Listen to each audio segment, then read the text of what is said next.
Natural mangyari, may lindol, may bagyo, may parating na tsunami, may parating na pagputok ng Bulkan Taal. Diba? Nung pumutok yung Bulkan Taal, lahat naman wala talagang idea. Nasa ibang bansa ako nun eh. Usually, nag-alangan nga ako i-post nun eh. Baga, inulit lang talaga ng vision ko. Sana, i-post mo na. So, which is, lahat naman tayo talaga, lahat kayo, walang idea na sa mag-eruption yung Taal eh. So, yung iba kasi sinasabi, yan po ay natural nangyari. Hindi ako naniwala na yun ay vision. Nasa inyo po yun, hindi ko po hawak yung mga utak na yun.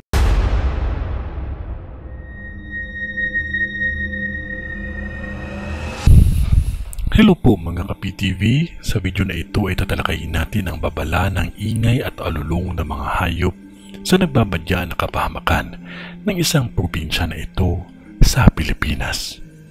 Pero kung ikaw ay hindi pa nakasubscribe sa aking channel, baka naman.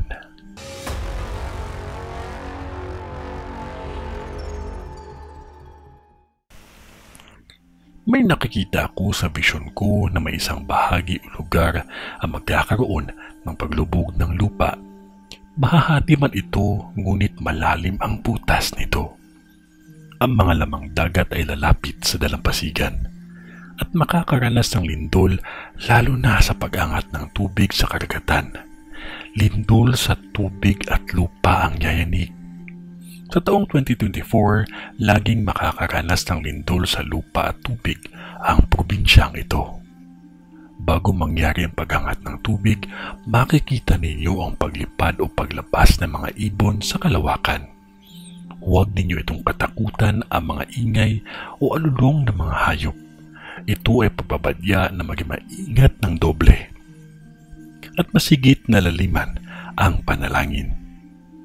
May nakikita akong aksidente sa karagatan sa lugar na ito. At hindi isang aksidente lang ito. Lalo na sa lupa at pagsapit ng 2024 na halos buong Pilipinas at ibang bansa ay makakaranas ng aksidente na walang patid na may sumpa sa buong lipunan. Magiging talamak ang krimen sa lugar ninyo na halos walang takot sa batas. Isang mall at isang napaka-importanteng gusali ang nakikita ko na masusunog.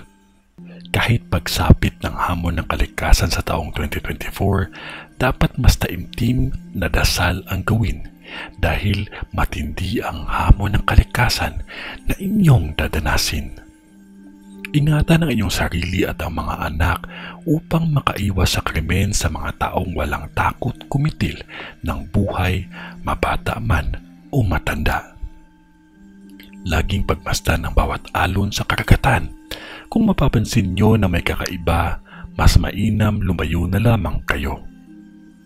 Kahit maulan o araw ng tag-init, lalo na sa tagtuyot, ay makakaranas ng hamon ng kalikasan, lalo na sa lindol. Kung may makita kayong insekto na lumabas at marami ito, huwag katakutan. Maging handa at panalangin ang tanging unang gawin. Lagi itong nakikita ko sa vision ko, ngunit nasa sa inyo pa din kung ito ay paniniwalaan ninyo. Dahil tao lamang ako na kung ano man ang ipinakita ng Diyos sa akin, hanggang doon lamang ang aking masasabi. Dahil Diyos pa din ang masigit na nakakaalam sa lahat. Ito ay ang vision ni Madam sa Surigao,